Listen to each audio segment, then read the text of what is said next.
पर आप देख रहे हैं हमारा उत्तराखंड और मैं हूं आपके साथ जावेद अली। बुलेटिन में उत्तराखंड से जुड़ी हर खबर आप तक पहुंचाएंगे, लेकिन उससे पहले एक नजर हेडलाइंस की ओर। एक्शन मोड में आए त्रिवेंद्र सिंह रावत, जिलाधिकारियों के साथ की वीडियो कॉन्फ्रेंसिंग। कोरोना और डेंगू से निपटने के दिए दिशा निर्देश। 22 जून को टूटा था चीन बॉर्डर तक जाने वाला वैली ब्रिज, सेना ने 6 दिन में तैयार कर दिया। अनलॉक 2 में शुरू हो सकती है चारधाम यात्रा, सरकार जल्द करेगी फैसला। देवस्थानम बोर्ड ने चारों धामों से मांगी रिपोर्ट। लगातार बढ़ रहे पेट्रोल डीजल के दाम, बढ़ते दामों को लेकर कांग्रेस ने जताया विरोध। कांग्रेस ने फूका सरकार का पुतला। बाजपुर में बारिश और बाढ़ से निपटने की तैयारी, तहसीलदार ने अधिकारियों के साथ की बैठक। बाढ़ चौकियों की निगरानी के साथ लोगों को दिए निर्देश। मौसम विभाग का अनुमान, अगले 5 दिन उत्तराखंड के ज्यादातर जगहों में होगी मानसूनी बारिश। आप देख रहे हैं के न्यूज, खबरों का सारथी। तो उत्तराखंड के इस खास बुलेटिन की शुरुआत करेंगे। मुख्यमंत्री त्रिवेंद्र सिंह रावत ने शनिवार को सचिवालय में कोविड-19 एवं डेंगू के रोकथाम एवं बचाव के लिए सभी जिलाधिकारियों से वीडियो कॉन्फ्रेंसिंग के माध्यम से बैठक कर बात की। आपको बता दें, मुख्यमंत्री ने जिलाधिकारियों को निर्देश दिए कि डेंगू से बचाव के लिए व्यापक स्तर पर जागरूकता और जन जागरूकता अभियान चलाया जाए। उन्होंने दुकानों को खोलने का समय निर्धारित करने के अलावा कई अन्य निर्देश भी दिए हैं। उन्होंने कहा कि डेंगू से बचाव और रोकथाम के लिए व्यापक प्रचार प्रसार हो, इसके लिए डॉक्टर समय समय पर मीडिया से संबंध स्थापित करें।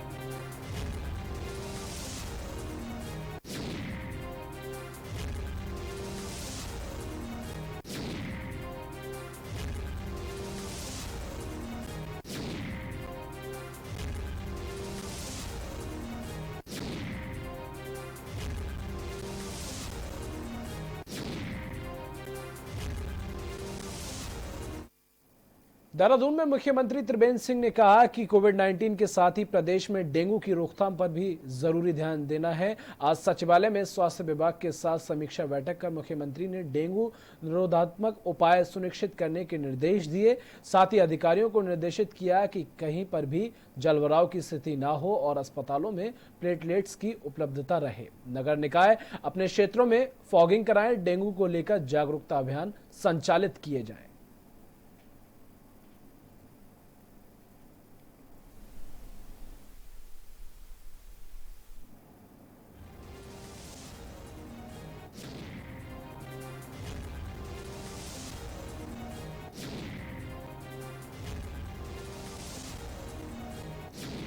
तो सीएम त्रिवेंद्र की समीक्षा बैठक हुई, अधिकारियों को साफ तौर पर दिशा निर्देश दिए गए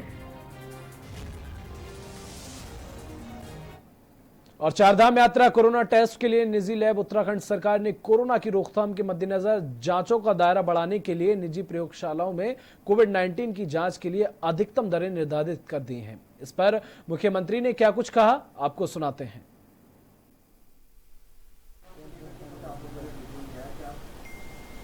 चार धाम को लेकर तो कोई ऐसी मीटिंग नहीं थी आज, लेकिन आज हम एक साप्ताहिक समीक्षा करते हैं कोविड को लेकर के। सभी जिलाधिकारी और सीएमओ उसमें होते हैं और क्योंकि डेंगू का भी सीज़न चल रहा है, इसलिए उसकी भी समीक्षा हम लोग करते हैं। उसी दृष्टि से जिलाधिकारियों को और जो वहाँ के सीएमओ हैं उनसे जानकारी ली गई और क्योंकि अलग अलग ज़िले की अलग अलग तरह की सवाल होते हैं उनका, और उसी दृष्टि से उनको मार्गदर्शन दिया गया है। सामान्यतः बरसात का सीज़न है तो सफाई की व्यवस्था ठीक से हो, और सबसे बड़ी जो भूमिका होती है डेंगू में या किसी भी बीमारी में, वो लोग कितने जागरूक हैं, और इसलिए जागरूकता के कार्यक्रम होते रहें समय समय पर। स्वच्छता का कार्यक्रम साप्ताहिक रूप से चलता रहे, उस पर काम करने के लिए सभी जिलाधिकारियों को निर्देशित किया गया है। भारत सरकार से भी जो गाइडलाइंस मिली है उसमें 9 बजे तक मार्केट खोलने का प्रावधान है, इसलिए हमने कहा इसको 8 बजे तक खोलिए। और सवेरे जो लोग घूमने जाते हैं, कई बार जो आजकल बंधन है उसकी वजह से लोग लेट निकलते हैं, फिर उसके कारण काफ़ी भीड़ हो रही है। इस तरह की जानकारी क्षेत्र से मिल रही थी, इसलिए हमने कहा सुबह लोग जब 5 बजे के बाद जब भी घूमने निकलते हैं स्वाभाविक रूप से, तो उसमें कोई रोक टोक ना हो, उनको घूमने दिया जाए। देखिए प्राइवेट लैब पहले भी सम्मिलित थी, लेकिन उसका जो पहले टेस्टिंग का खर्चा था वो लगभग 4,500 रुपये के करीब था। अब वो 2,000 रुपया 2,200 रुपया ऐसा उसमें उनके साथ कॉन्ट्रैक्ट हुआ है, और अब एक तरह से आधे रेट पर मार्केट में भी जो कोरोना टेस्ट है वो हो सकेगा। एक बड़ी राहत जो लोग प्राइवेट में करना चाहते हैं उनको मिली है। इससे हमारी जो टेस्टिंग की कैपेसिटी है वो भी बढ़ेगी और जो पेंडेंसी है वो भी कम होगी। देखिए उसके लिए जिलाधिकारी देहरादून को निर्देशित किया गया है। अब उसके जो परिणाम आने थे और जो चेन टूटनी थी मंडी के अंदर, कोई केस अब पिछले हफ्तों में नहीं आए हैं, और इसलिए उसको जो 2 दिवसीय जो लॉकडाउन था उसको अनलॉक कर दिया गया। और उत्तराखंड और चीन की सीमाओं को जोड़ने वाला पुल 22 जून को पोकलैंड से लदे ट्रॉले की वजह से सेनर नदी पर बना पुल टूट गया था, जिसकी बीआरओ युद्ध स्तर पर काम करके मात्र 6 दिनों में ही बनाकर तैयार कर दिया है। मुंसियारी मिलम मोटर मार्ग पर सेनरगाड़ में 22 जून को टूटा वैली पुल बीआरओ के जवाबों ने 6 दिन में जोड़कर तैयार कर दिया है। इस पुल के ट्रायल के बाद वाहनों की आवाजाही शुरू कर दी गई है। इस दौरान स्थानीय लोगों ने भारत माता और बीआरओ के जयकारे लगाए। मुंसियारी मिलम मोटर मार्ग पर सेनरगाड़ पर बना पुल शनिवार दोपहर 12 बजे बीआरओ ने जोड़कर तैयार कर दिया। पहले बारी जेसीबी मशीन पुल के ऊपर से चलाकर उसका ट्रायल किया और फिर उसे वाहनों के लिए खोल दिया गया। 120 फीट लंबे पुल को बनाने के लिए बीआरओ ने मात्र 6 दिन का समय लिया। इस दौरान एक पोकलैंड और 70 मजदूरों की सहायता ली गई। पुल जोड़ने का काम 24 घंटे जारी रहा। बीआरओ के ओसीपी के राय 4 दिन से पुल पर ही डेरा डाले हुए थे। उन्होंने खुद खड़े होकर पुल का निर्माण कराया। स्थानीय लोगों ने तय दिनों से आधे समय में पुल निर्माण करने पर ओसी का फूलमालाओं से स्वागत किया और बीआरओ जिंदाबाद के नारे लगाए। Complete today. Thanks for BRO. और खबर सितारगंज से है, जहां शक्ति फार्म सूखी नदी के किनारे बांस के पेड़ों की झाड़ियों में एक अज्ञात युवक की लाश पड़ी मिली, जिसकी खबर सुनते ही पूरे क्षेत्र में हड़कंप मच गया। वहीं घटना की सूचना मिलते ही मौके पर पहुंची पुलिस ने शव को कब्जे में लेकर पोस्टमार्टम के लिए भेज दिया है। साथ ही कोतवाल सलाउद्दीन ने बताया कि अज्ञात डेड बॉडी के पास कोई भी जानकारी प्राप्त करने लायक सामान नहीं मिला है।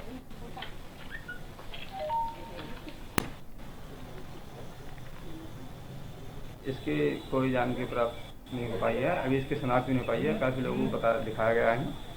और ये जो रुद्रपुर गांव है, ये बंदे के पास ये साइड में पड़ी मिली है। इसके सर में चोट है और इसका पंजाब नाम है आर्या। बाद पीएम जो भी इसमें आएगा उसके अनुरूप विधिक कार्रवाई अमल में लाएगी। और यहाँ वक्त एक छोटे से ब्रेक का, बहुत जल्द हाजिर होंगे।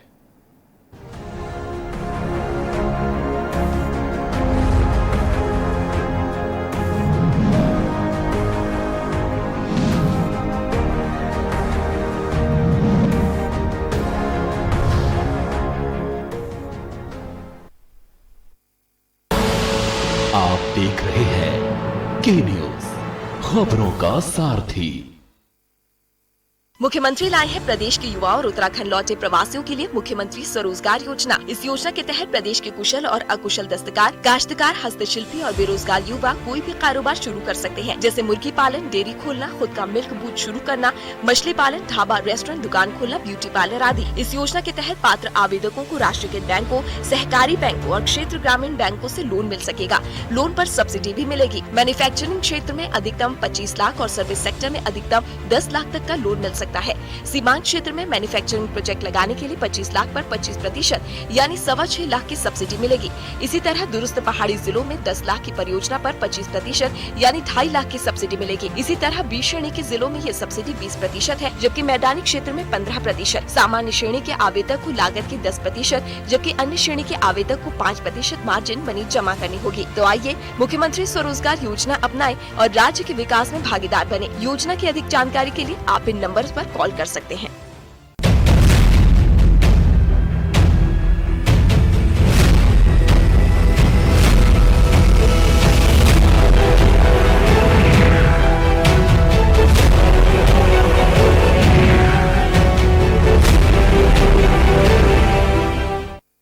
कोरोना महामारी से परेशान युवकों व प्रदेश से बाहर आ रहे प्रवासियों के लिए सरकार ने कई कदम उठाए हैं। उत्तराखंड के लोगों को आत्मनिर्भर बनाने के लिए मुख्यमंत्री स्वरोजगार योजना के माध्यम से प्रयास किए जा रहे हैं। मुख्यमंत्री स्वरोजगार योजना उत्तराखंड के मूल निवासी स्थायी निवासियों के लिए है।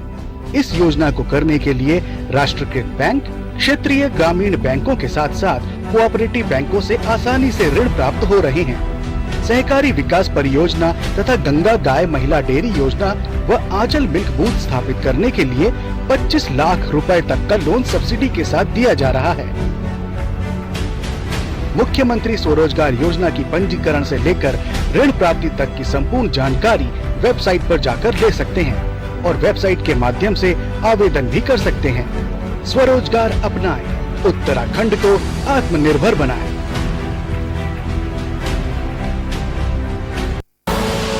आप देख रहे हैं के न्यूज, खबरों का सारथी।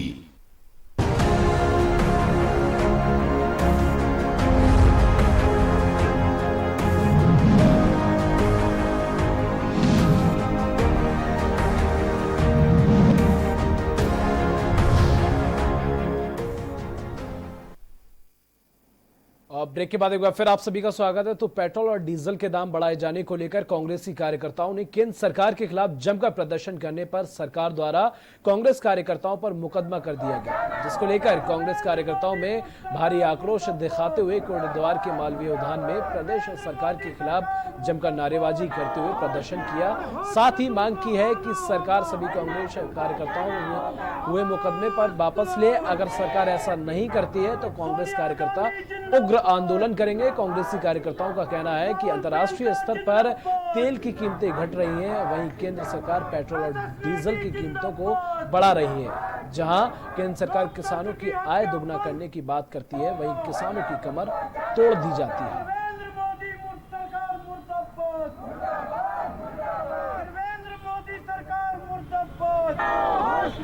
होश में तुमको आना होगा, वरना तुमको जाना होगा। आज देश में ये हालत हो गई है कि भाजपाइयों की सरकार की मनमानी चल रही है। अगर इनके खिलाफ जो गलत काम करते, गलत नीतियाँ करते, अगर कांग्रेस को लोग बोलते हैं तो ये उनको फर्जी मुकदमे में फंसा देते हैं। परसों एक बहुत बड़ा आंदोलन कांग्रेस ने किया था पेट्रोल डीजल के खिलाफ। अंतर्राष्ट्रीय हमारी एक ही मांग थी कि जो पेट्रोल डीजल के रेट है वो अंतर्राष्ट्रीय स्तर पर करा जाए।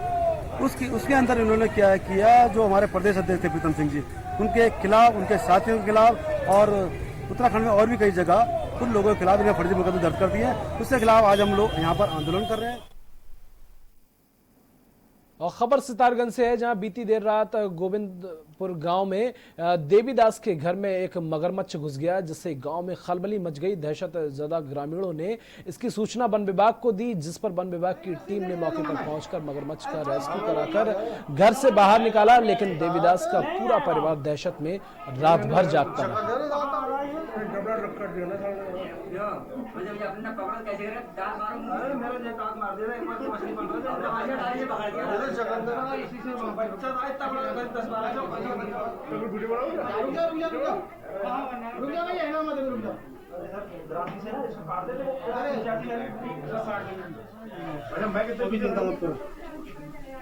डर गया ना आदमी देखो। और यहाँ वक्त एक छोटे से ब्रेक का, बहुत जल्द हाजिर होंगे।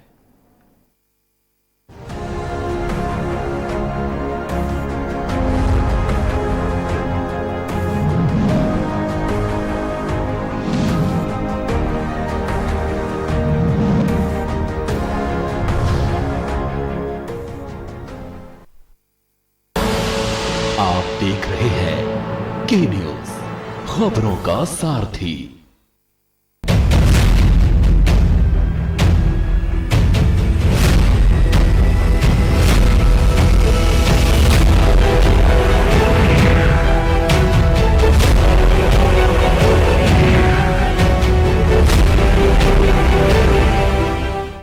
हम, आप, सब, अब नहीं तो कब, 9 बज जाए तब।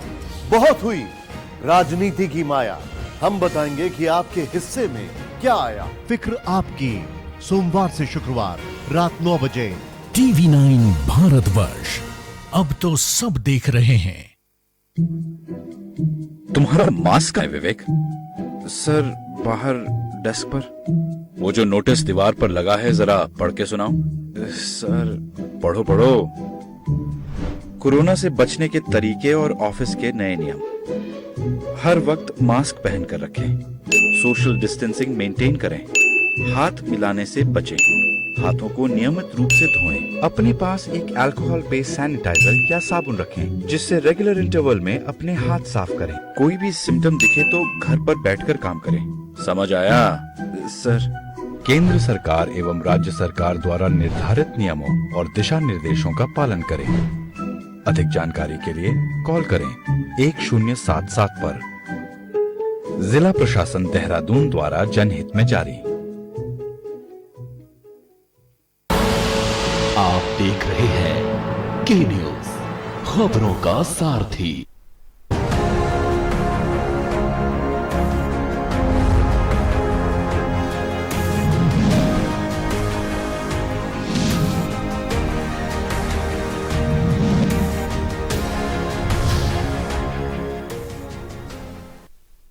और ब्रेक के बाद एक बार फिर आप सभी का स्वागत है। बाजपुर के जिला अधिकारी द्वारा 20 गांव की तकरीबन 6000 एकड़ भूमि की खरीद फरोख्त पर रोक लगा दी गई है। रोक हटाने की मांग को लेकर बीती 1 तारीख से कांग्रेस नेता जगतार सिंह बाजवा के नेतृत्व में कांग्रेसियों द्वारा प्रदर्शन किया जा रहा है, जिनके समर्थन में आज जसपुर के कांग्रेस विधायक आदेश चौहान भी पहुंचे, जिन्होंने उत्तराखंड सरकार के कैबिनेट मंत्री यशपाल आर्य पर आरोप लगाते हुए कहा कि कैबिनेट मंत्री की बिना सहमति के जिला अधिकारी द्वारा आदेश लागू नहीं किया गया है। वहीं जगतार सिंह बाजवा ने कहा कि जब तक किसानों को उनकी जमीन पर मालिकाना हक नहीं मिलता तब तक ये लड़ाई जारी रहेगी।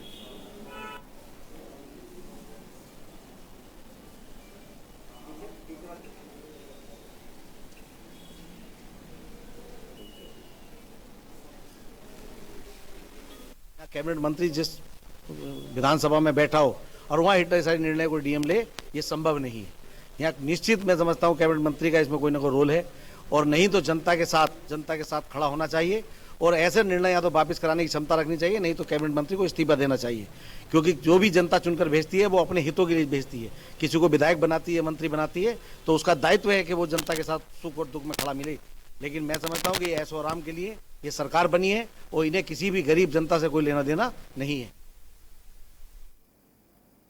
और कुमाऊं में कुल देवी नंदा देवी के रूप में पूजी जाने वाली 117वें दिन नंदा महोत्सव के आयोजन किया गया। आयोजन समिति श्री राम सेवक सभा की अध्यक्ष मनोज साहा की अध्यक्षता एवं महासचिव जगदीश बवाड़ी के संचालन में आयोजित हुई बैठक में तय किया गया कि इस वर्ष नंदा देवी महोत्सव पंचमी यानी 23 अगस्त से प्रारंभ होगा। 26 अगस्त नंदाष्टमी के दिन माता नंदा सुनंदा के दर्शन होंगे और 28 अगस्त दशमी को मूर्तियों का विसर्जन होगा।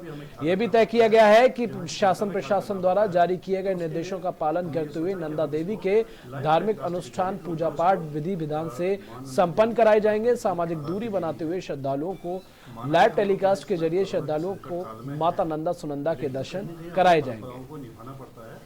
तो इसलिए राम सेवक सभा ने फैसला किया कि हम लोग जो है हमारी पूजा पाठ और मां नंदा देवी उत्तराखंड की आराध्य देवी है। माना कि हम लोग जो है इसमें कोरोना के संकट काल में हैं, लेकिन कहीं ना कहीं अपनी परंपराओं को निभाना पड़ता है।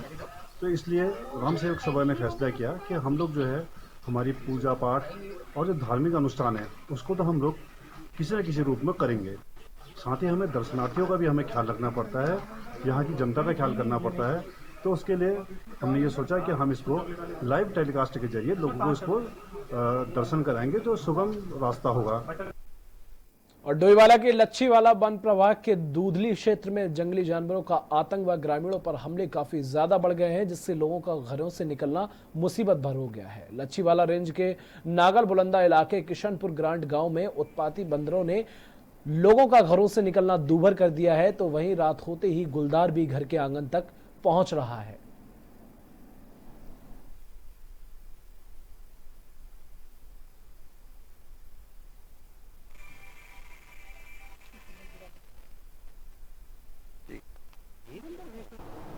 पकड़ने की कार्रवाई हमारी द्वारा की जा रही है। अभी हमने वहाँ पे लगभग 36 बंदर पकड़ लिए हैं।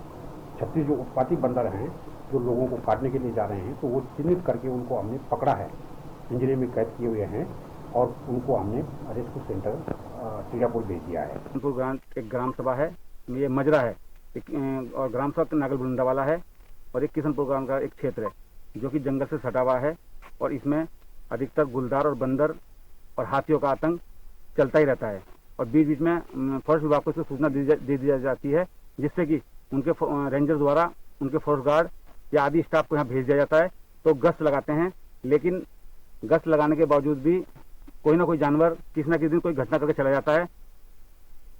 और नैनीताल हाईकोर्ट में जमानत पत्रों की सुनवाई में सरकार की ओर से समय पर प्रति शपथ पत्र दाखिल न होने पर कोर्ट ने कड़ा रुख अपनाते हुए अधिकारियों की 5 सदस्यीय उच्च स्तरीय कमेटी गठित कर कमेटी से 3 हफ्ते के भीतर अपनी रिपोर्ट कोर्ट में पेश करने के निर्देश दिए हैं। आपको बता दें कि हरिद्वार निवासी हत्यारोपी मनजीत सिंह ने नवंबर 2019 में हाईकोर्ट में जमानत अर्जी दाखिल की थी, जिसमें सरकार को प्रति शपथ पत्र दाखिल करना था, लेकिन सरकार 7 महीने तक भी जवाब दाखिल नहीं कर सकी।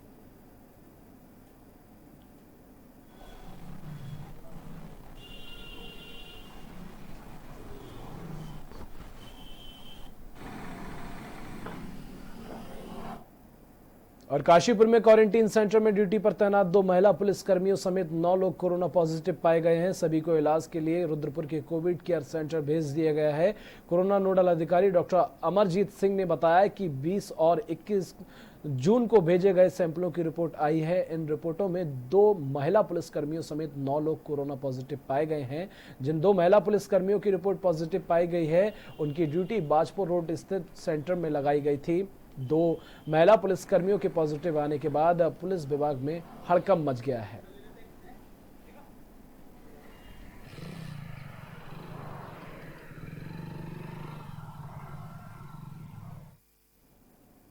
और देश में बढ़ते पेट्रोल व डीजल की कीमतों के चलते आम आदमी परेशान है। वहीं अब बढ़ते पेट्रोल डीजल के दामों के विरोध में कांग्रेस पार्टी सड़क पर उतरकर विरोध प्रदर्शन कर रही है। बागेश्वर में राज्यसभा सांसद प्रदीप टमटा के नेतृत्व में एसबीआई तिराहे पर केंद्र व राज्य सरकारों का पुतला कांग्रेस पार्टी द्वारा दहन किया गया। कांग्रेस पार्टी ने पेट्रोल डीजल की बढ़ती कीमतों के लिए केंद्र सरकार के रवैये को तानाशाही बताया। कांग्रेसी कार्यकर्ताओं ने तेल की कीमतों को तत्काल प्रभाव से कम करते हुए जनता को राहत प्रदान करने की बात कही है। राज्यसभा सांसद प्रदीप टमटा ने पेट्रोल व डीजल की कीमतों में हो रही बेतहाशा बढ़ोतरी को अन्याय करार देते हुए कीमतों को कम करने वाले नेता प्रतिपक्ष प्रीतम सिंह पर राज्य सरकार द्वारा लगाए गए गलत मुकदमे वापस लेने की मांग करते हुए विपक्ष के विरोध प्रदर्शन को लोकतांत्रिक व जनता की आवाज बताया है।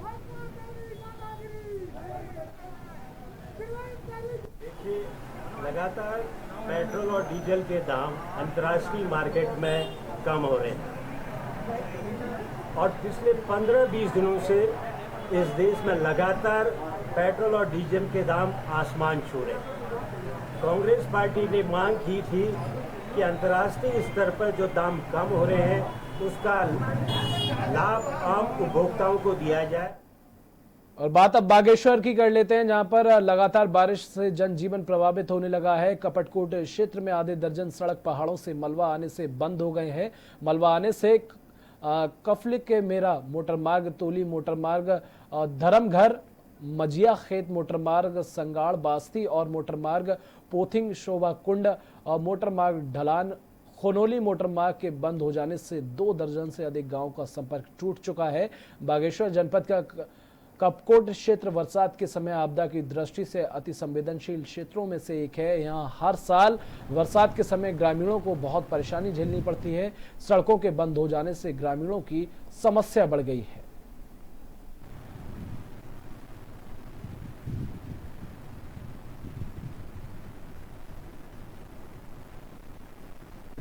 इसमें अभी हमारे जनपद में जो इरिगेशन डिपार्टमेंट से हमें आंकड़े प्राप्त हुए हैं, इसमें बागेश्वर में 27.5 mm, कपकोट में 22.5 mm और गरुड़ में 7.5 mm बारिश बताई गई है।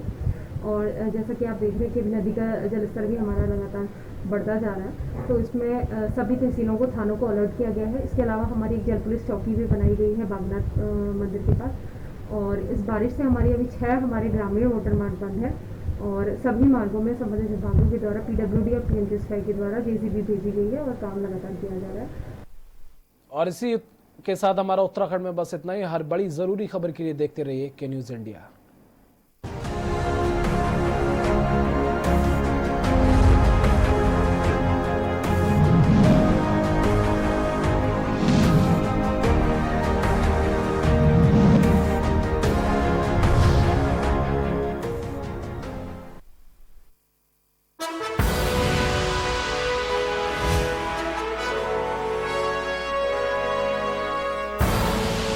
आप देख रहे हैं के न्यूज, खबरों का सारथी।